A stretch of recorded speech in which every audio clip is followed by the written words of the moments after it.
Hello everyone, कैसे हो आप सभी। Welcome to the first lecture of our CMA paper number 3 law. First lecture में आज हम सीखने वाले हैं, आज हम पढ़ने वाले हैं एक बहुत ही interesting law, that is Indian contract act 1872। Last हम लोग दो वीडियो में, फर्स्ट वीडियो में हम लोग सिलेबस के बारे में डिस्कस किए थे, सेकंड वीडियो में हम लोग डिस्कस किए थे आपका पेपर पैटर्न के बारे में। तो पढ़ने के पहले जरूर से वो दोनों का दोनों वीडियो जरूर से देख लीजिएगा। उसका जो लिंक है वो आपको डिस्क्रिप्टिव जो है बॉक्स में आपको मिल जाएगा। तो सबसे पहले वो जरूर देख लीजिएगा, क्योंकि कहीं पे भी प्रिपरेशन करने के पहले आपको एग्जामिनेशंस का जो पेपर पैटर्न है वो जानना बहुत जरूरी है। तो चलिए स्टार्ट करते हैं अपने बिना टाइम वेस्ट किए। सबसे पहला जो चीज है वो हम लोग पढ़ने वाले इंडियन कॉन्ट्रैक्ट एक्ट। आपको पता है 40 मार्क्स का कवर करने वाला है। आप सोच सकते हो कितना बड़ा चैप्टर है होगा और 40 मार्क्स कवर करेगा, तो ये बहुत इंपॉर्टेंट होगा। इस पूरे चैप्टर्स को हम लोग अलग अलग पार्ट में डिवाइड करेंगे, ठीक है। हम लोग कई सारे लेक्चर्स में होंगे। अब यहाँ पे देखते हो आप कि इंस्टीट्यूट का मैट में अपने इस पर्टिकुलर चैप्टर्स को 8 पार्ट में डिवाइड किया है, जिसमें सबसे पहला जो है एसेंशियल्स एलिमेंट्स ऑफ कॉन्ट्रैक्ट है, ऑफर एक्सेप्टेंस, जो कि सबसे ज्यादा इंपॉर्टेंट है। ये सबसे ज्यादा इंपॉर्टेंट जो फर्स्ट पार्ट है वो सबसे ज्यादा इंपॉर्टेंट है। इससे एमसीक्यू एसएक्यू बहुत एमसीक्यू और मैच द फॉलोइंग बहुत ज्यादा बनता है। उसके बाद टाइप्स ऑफ कॉन्ट्रैक्ट में अपने पार्ट 2 में डाला गया है। उसके बाद है कई सारे एलिमेंट्स को हम लोग पार्ट 3 और पार्ट 4 में पढ़ेंगे। उसके बाद टाइप्स ऑफ और कॉन्ट्रैक्ट जो होता है, क्वासी कॉन्ट्रैक्ट, कंटीजेंट कॉन्ट्रैक्ट जो है वो अदर जो यहाँ पे पढ़ने वाले हैं। फिर इसके अलावा performance of contract, discharge of contract और ब्रीच ऑफ कॉन्ट्रैक्ट के कॉन्सिक्वेंसेस क्या क्या होंगे वो सब चीज 7 और 8 में पढ़ने वाले हैं। तो चलिए सबसे पहले स्टार्ट करते हैं, श्री गणेशाय नमः करते हैं सबसे पहले चैप्टर्स का। तो, तो सबसे पहला जो मैं बताऊं आपको पढ़ने के पहले, मैं ये जो मैथ्स है आपको पढ़ाने का मेन मकसद ये है हमारा, ताकि आपको ये पता चले कि आपको पूरे आपके पास जो मैथ है, इंस्टीट्यूट का जो मैथ है, उसमें से आपको कितना चीज पढ़ना है, कितना चीज नहीं पढ़ना। क्योंकि पूरे के पूरे बुक्स को आपको थोड़ी पढ़ना है। बुक्स में जो अपने जो पर्टिकुलर पैराग्राफ में जो पर्टिकुलर लाइन है या फिर वर्ड है, जो कीवर्ड्स है, वो आपको पढ़ना बहुत जरूरी है। तो हम लोग यहाँ पे आपको पढ़ाते वक्त ही हम लोग कुछ ना कुछ मार्किंग करवाएंगे। आपको मेरे साथ ही क्या करना है, उसको मार्क करते जाना है। तो सबसे पहले चलिए स्टार्ट करते हैं। जो फर्स्ट पैराग्राफ जो दिया हुआ है उसमें कोई ज्यादा कोई खास नहीं दिया हुआ है। यहाँ पे 3 बोला गया है, 3 टाइप्स ऑफ राइट। इंडिया में आप यदि रह रहे हो तो आपके पास 3 राइट है। पहला है ह्यूमन राइट, दूसरा है कॉन्स्टिट्यूशनल राइट और तीसरा है कॉन्ट्रेक्चुअल राइट। मैं पहले यदि कॉन्ट्रेक्चुअल राइट के बारे में बात करूं तो कॉन्ट्रेक्चुअल राइट क्या होता है समझिए। देखिए, यदि मैं अधिकार के बारे में बात करूं, राइट के बारे में बात करूं, तो देखिए राइट 2 तरीके का होता है। एक वो राइट जो हम लोगों को गवर्नमेंट या फिर किसी समझ लीजिए कानूनी तौर से हम लोगों को मिलता है, उसे बोलते हैं हम लोग कॉन्ट्रेक्चुअल राइट। फॉर एग्जाम्पल समझाते हैं, देखिए आपको पता है अपने कॉन्स्टिट्यूशन ऑफ इंडिया में ये चीज लिखा हुआ है, right to speech, right to react, ये सब मतलब फंडामेंटल्स राइट्स दिए गए ना। तो जो भी फंडामेंटल्स राइट्स हैं, वो जो फंडामेंटल्स राइट्स है जिसके जरिए हम लोगों को ये हक मिलता है कि हम लोग किसी भी गलत कोई भी यदि गलत हो रहा है, कुछ भी काम गलत हो रहा है, तो उसके अगेंस्ट में बोलने का जो हमें हक मिलता है, उसे बोलते हैं अपना कॉन्स्टिट्यूशनल राइट। क्योंकि हमारा इंडिया इंडिया का जो संविधान है, जो भारत का जो संविधान है, वो हमें ये बताता है कि आपके पास ये फंडामेंटल्स राइट है। यदि आप इंडिया में रहते हो तो आपके पास फंडामेंटल राइट्स है कि कहीं पे भी कोई भी गलती को आप ये करो, ठीक है। तो ये है कॉन्स्टिट्यूशन राइट। कॉन्स्टिट्यूशन राइट क्या होता है पहले बताऊं। कॉन्स्टिट्यूशन राइट के बारे में क्या होता है, फंडामेंटल्स राइट जो होता है उसको बोलते हैं कॉन्स्टिट्यूशन राइट, जो कि कहीं ना कहीं आपके कॉन्स्टिट्यूशन से मिलता है या फिर कहीं ना कहीं गवर्नमेंट के जरिए मिलता है। कॉन्ट्रेक्चुअल राइट क्या होता है, मान लीजिए मेरे और आपके बीच में कोई कॉन्ट्रैक्ट बना, जिसके अंदर में मेरे को कोई एक राइट प्रोवाइड किया गया, मेरा एक अधिकार हो गया उस पर्टिकुलर कॉन्ट्रैक्ट के अंदर में। तो वो जो कॉन्ट्रैक्ट के जरिए जो मेरे को अधिकार मिला, वो जो कॉन्ट्रैक्ट के जरिए जो मेरे को राइट मिला, उसे बोलते हैं अपना कॉन्ट्रेक्चुअल राइट। कॉन्ट्रेक्चुअल राइट क्या होता है, कोई गवर्नमेंट के जरिए या फिर गवर्नमेंट के द्वारा नहीं मिलता। ये हम लोग कोई ना कोई दो पार्टी आपस में मिलकर कॉन्ट्रैक्ट बनाते हैं, और इस दो कॉन्ट्रैक्ट बनाने के बाद जो दोनों पार्टनर्स को, दोनों पार्टीज को जो हम लोगों को कॉन्ट्रेक्चुअल राइट मिलता है, उसे बोलते हैं अपना राइट, कॉन्ट्रेक्चुअल राइट, ठीक है। पॉइंट नंबर बी और सी पढ़ लिए। अब ह्यूमन राइट आपको पता है, देखिए ह्यूमन राइट क्या है। इंडिया में आपको पता है वर्ल्ड में यूनाइटेड नेशन है। आपको पता है वर्ल्ड वर्ल्ड में क्या है, यूनाइटेड नेशन है।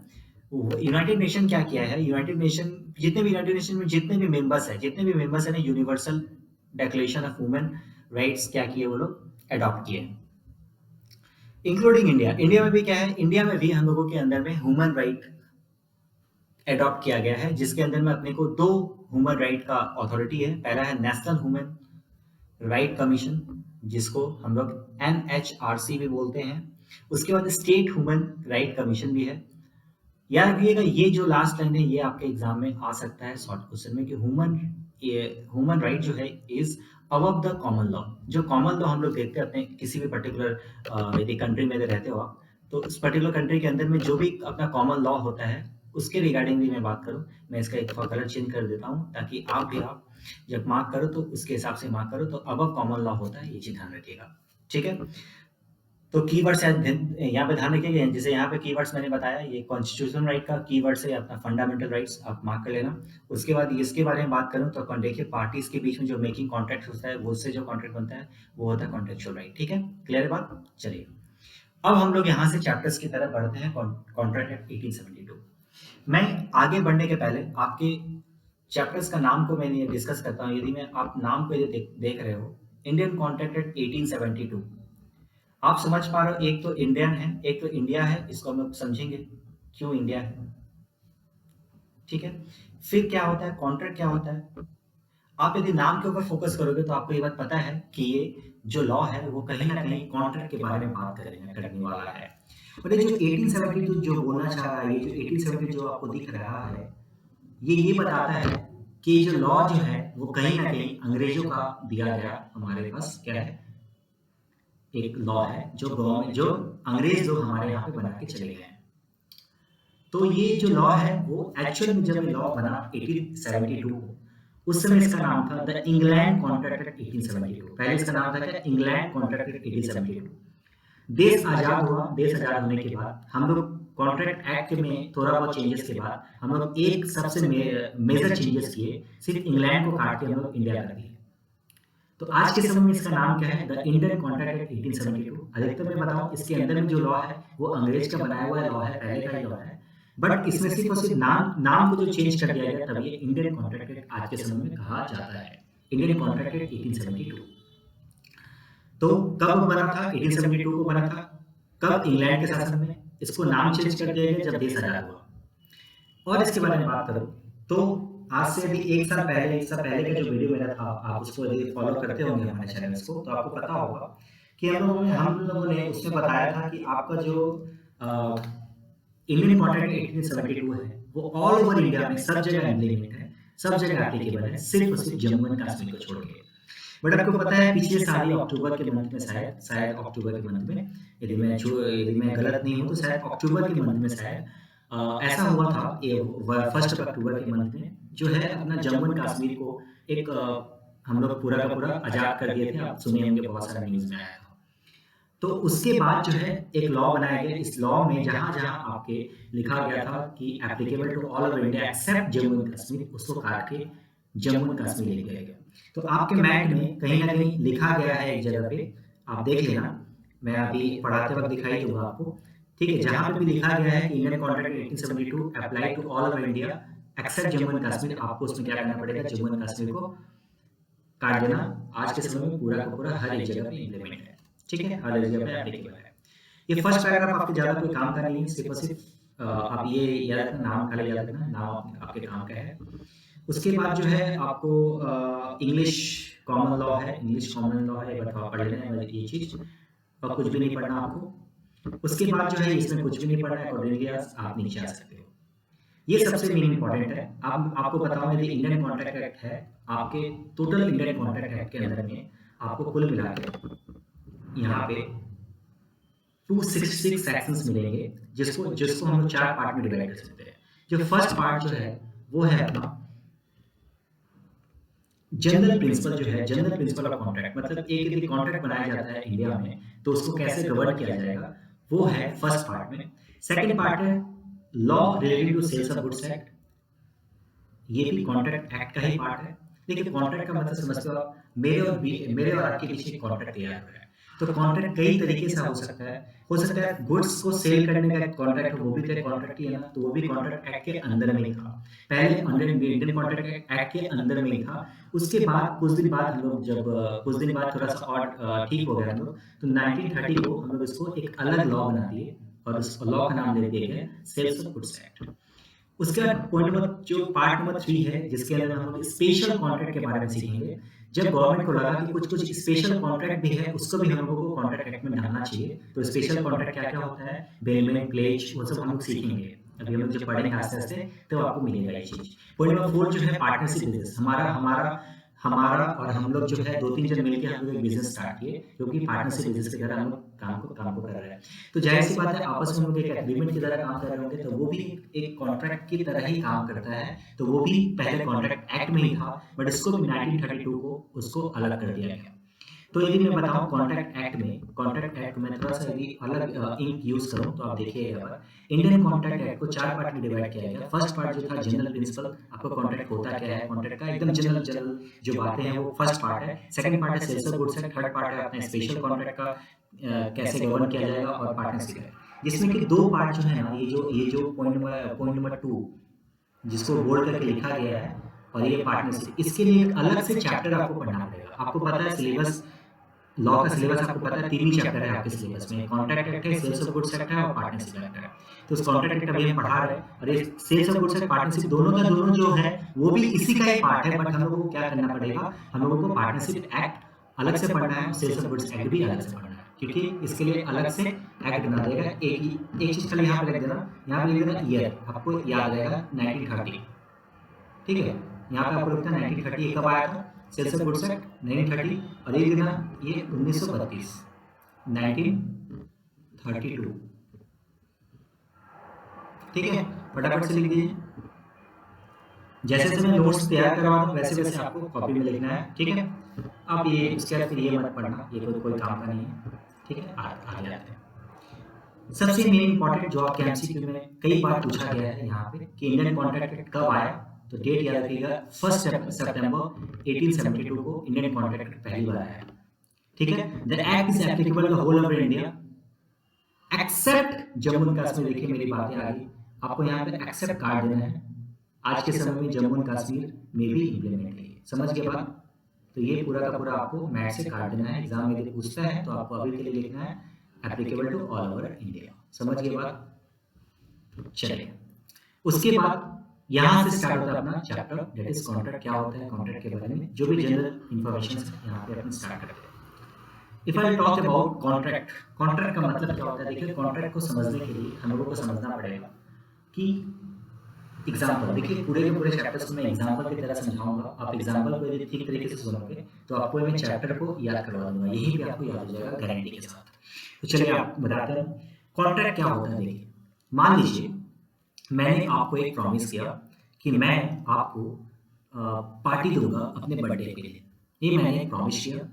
आपने क्या किया, नॉर्मल से कागज लाया क्योंकि आपको मेरे ऊपर विश्वास नहीं था, तो आपने कागज लाया। कागज में बोला कि सर एक काम कीजिए, इस चीज को लिख के सिग्नेचर कर दीजिए। मैंने क्या किया, लिख के मैंने उसको सिग्नेचर भी कर दिया और मैंने आपको दे दिया। बर्थडे आया, बर्थडे के दिन आप मेरे को विश करने के लिए फोन किया। मैंने बोला कि चलो ठीक है, थैंक यू यार, ऐसा बोल दिया। फिर तुमने बोला कि भाई सर मेरे को पार्टी भी दीजिए क्योंकि आप मेरे को लिख के दिए। हम बोले किस बात का कॉन्ट्रैक्ट, हम तो कुछ तो कॉन्ट्रैक्ट नहीं लिखा था, सिग्नेचर दिखा वो कागज तो मेरे को दिया, मैंने उसको क्या कर दिया, फाड़ दिया। बताओ मेरे ऊपर कुछ कर सकते हो क्या, कुछ केस कर सकते हो क्या सर? नहीं।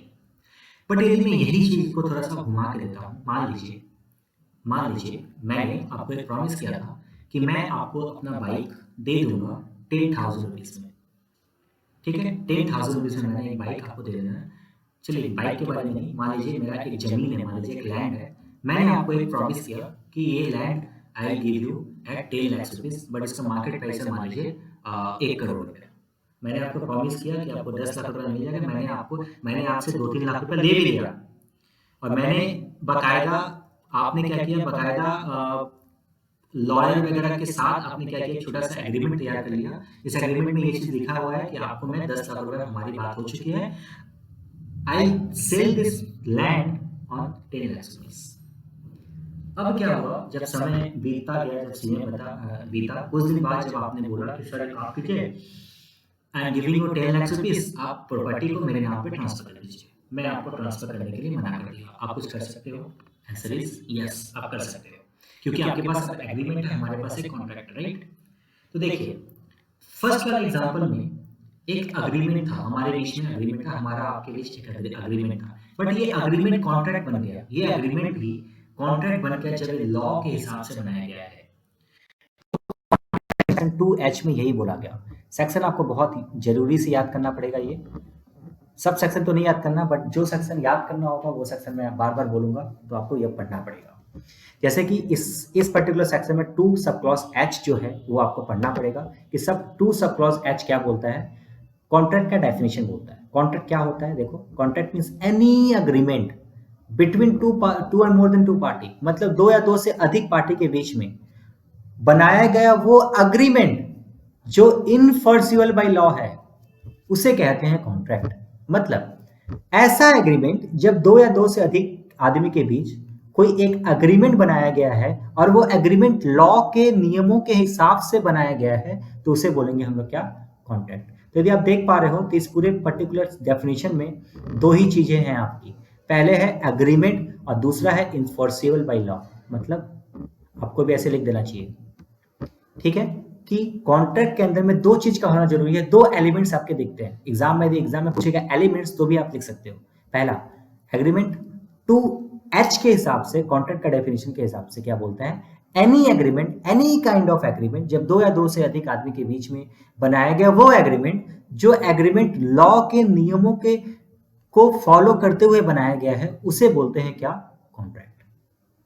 तो यदि एलिमेंट्स की बात किया जाए तो एलिमेंट्स में दो टाइप का एलिमेंट्स हो गया कॉन्ट्रैक्ट के अंदर में, एक अग्रीमेंट और एक इनफोर्सिबल बाय लॉ, ठीक है। अच्छा, उसके बाद पोलैक और ये सेल्मोन का डेफिनेशन दे दिया है क्या, आप देखोगे यदि एक बार के लिए पढ़ लेना बस, तो बस इंपॉर्टेंट ज्यादा नहीं है, एग्जाम में एमसीक्यू में पूछा जा सकता है, पोलैक का नाम याद रखना। और ये बात वही बात बोला गया जो ऊपर में बात हम लोग बोले हैं ना, एग्रीमेंट वही बातें बोली गई हैं, बट थोड़ा सा घुमा के। अब थोड़ा सा ये दोनों पॉइंट को मैं आपके ऊपर छोड़ रहा हूँ, ठीक है। ये आपके पॉइंट नहीं भी पढ़ोगे तो भी चलेगा, मैं आपको समझा दे रहा हूँ क्या है। आप यदि इस चीज को देख पा रहे हो तो आपको पता है कि यहाँ पे दो एसेंशियल एलिमेंट्स की होनी जरूरी है, पहला अग्रीमेंट और दूसरा इनफोर्सिबल बाय लॉ। मतलब इस दोनों में से कोई भी एक अग्रीमेंट को हटा दिया जाए तो कॉन्ट्रैक्ट होगा क्या, आंसर इज नहीं होगा। मतलब या तो एग्रीमेंट को मिटा दिया जाए या तो इनफोर्सिबल बाय लॉ को मिटा दिया जाए, तो वो कॉन्ट्रैक्ट क्रिएट करेगा क्या, नहीं। मतलब यदि मैं कॉन्ट्रैक्ट का डेफिनेशन के बारे में बात करूं, कॉन्ट्रैक्ट का डेफिनेशन में एग्रीमेंट भी होना चाहिए और वो एग्रीमेंट लॉ के हिसाब से भी बना होना चाहिए। मतलब खाली एग्रीमेंट जो बिना लॉ का हिसाब से बनाया गया, क्या वो कॉन्ट्रैक्ट होगा, आंसर इज नहीं। तो अग्रीमेंट और लॉ के हिसाब से बनाया गया एग्रीमेंट को बोलते हैं क्या, कॉन्ट्रैक्ट। नॉर्मल खाली एग्रीमेंट बोल दिया जाए तो वो कॉन्ट्रैक्ट नहीं है, बट वही एग्रीमेंट को यदि लॉ के हिसाब से बना दिया जाए तो उसे वो क्या बन जाएगा, कॉन्ट्रैक्ट बन जाएगा। ये पैराग्राफ में ये बात बोली गई है। आते हैं जो दो एलिमेंट्स है ना, एक एग्रीमेंट और एक इनफोर्सिबल लॉ। तो सबसे पहले समझते हैं एग्रीमेंट क्या होता है। आप सोचिए एग्रीमेंट क्या होता है। अग्रीमेंट, कॉन्ट्रैक्ट, ये सब जो है वर्ड्स अपने डेली लाइफ में बहुत बार यूज करते हैं, राइट। तो आपको पता होना चाहिए, एग्रीमेंट आपको नॉर्मली तो पता ही होगा, आप डिफाइन नहीं कर पा रहे हो वो अलग बात है, मैं बताता हूं। एवरी प्रॉमिस और a set of promise forming the consideration for each other is called agreement. हर एक किया गया वादा या फिर सेट ऑफ किया गया वादा, यदि एक आदमी किसी दूसरे आदमी को बहुत सारा वादा करता है और वो वादे से दोनों पार्टनर्स को कुछ ना कुछ फायदा है, तो उसे क्या बोलेंगे हम लोग, अग्रीमेंट बोलेंगे। फिर से समझो, वो प्रॉमिस, एवरी प्रॉमिस और every set of promise. Set of promise का मतलब एक से ज्यादा प्रॉमिस, एवरी प्रॉमिस और a set of promise forming consideration for each other, मतलब दोनों पार्टी को कुछ ना कुछ फायदा हो, तो उसे क्या बोलेंगे हम लोग, अग्रीमेंट। समझ गए बात। तो ये डेफिनेशन आपको सेक्शन पढ़ना पड़ेगा, 2E जो है इसका डेफिनेशन आपको यहाँ पे यहाँ से पढ़ना है, ठीक है। बस ये चीज तो आपको एग्रीमेंट का डेफिनेशन याद है। एग्रीमेंट 2E बोलता है एवरी प्रॉमिस, हर एक टाइप का प्रॉमिस, हर एक प्रॉमिस और हर एक से ज्यादा प्रॉमिस, जिस प्रॉमिस से दोनों को फायदा है, जिस प्रॉमिस से दोनों पार्टीज को कहीं ना कहीं कुछ ना कुछ फायदा है, तो उसे क्या बोलेंगे हम लोग, एग्रीमेंट बोलेंगे। आपको दो डेफिनेशन बताए हम, कॉन्ट्रैक्ट और एक एग्रीमेंट। कॉन्ट्रैक्ट का मतलब एनी एग्रीमेंट इनफोर्सिबल बाय लॉ, और एग्रीमेंट मींस एनी प्रॉमिस और set of promise forming the consideration for each other is called agreement.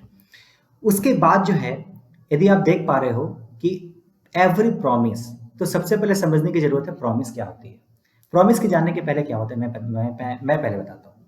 देखिए कभी भी प्रॉमिस कब बनता है, क्या बनता है, देखिए बताते हैं। प्रॉमिस कब बनता है पता है? जब कोई एक आदमी ऑफर दे और दूसरा आदमी क्या करे, उसको एक्सेप्ट करे, राइट? ठीक है, कोई एक आदमी उसको ऑफर दे और कोई दूसरा आदमी उसको एक्सेप्ट करे, तो वो बन के आता है क्या? वो बनता है क्या? बोलो, वो क्या बनता है? वो बनता है प्रॉमिस। मतलब मैंने आपको कोई एक ऑफर दिया और आपने उसको एक्सेप्ट किया, तो हमारे बीच में क्या हो जाता है? वो प्रॉमिस बन जाता है। तो आपको ये बात पता चला कि एग्रीमेंट को बनाने के लिए प्रॉमिस का होना जरूरी है, और प्रॉमिस को बनाने के लिए हम लोगों को ऑफर, एक आदमी ऑफर दे, दूसरा आदमी एक्सेप्टेंस करे, ये भी होना जरूरी है। तो हम लोगों को सीखना पड़ेगा ऑफर क्या होता है, एक्सेप्टेंस क्या होता है। तो ऑफर एंड एक्सेप्टेंस का डेफिनेशन आपको यहाँ पे दिया है, देखो ये ऑफर है, ये है आपका प्रॉमिस, मतलब वो ऑफर, ये एक्सेप्टेंस होगा, ठीक है। यहाँ पे आपको डेफिनेशन दे दिया 2A में। अब अभी आपको मैंने दो सेक्शन पढ़ाया, 2H और 2E। 2H में दिया था कॉन्ट्रैक्ट एक्ट और 2E में दे दिया था एग्रीमेंट का डेफिनेशन। अब एग्रीमेंट को हम लोग जब तोड़े, जैसे कि कॉन्ट्रैक्ट को तोड़े तो आपको निकल के आया एग्रीमेंट, एग्रीमेंट को तोड़े तो आपको निकल के आया ऑफर एक्सेप्टेंस। अब हम लोग ऑफर एंड एक्सेप्टेंस पढ़ रहे हैं। देखिए लॉ को पढ़ने का तरीका होता है, लॉ को हमेशा पढ़ने का वही तरीका होना चाहिए, ठीक है। लॉ को पढ़ने का यही तरीका होना चाहिए, ठीक है। हम लोगों को एक एक चीज को तोड़ तोड़ के हम लोगों को पढ़ना चाहिए, ठीक है। तो एक बार के लिए हम लोग यहीं पे एंड करते हैं आज का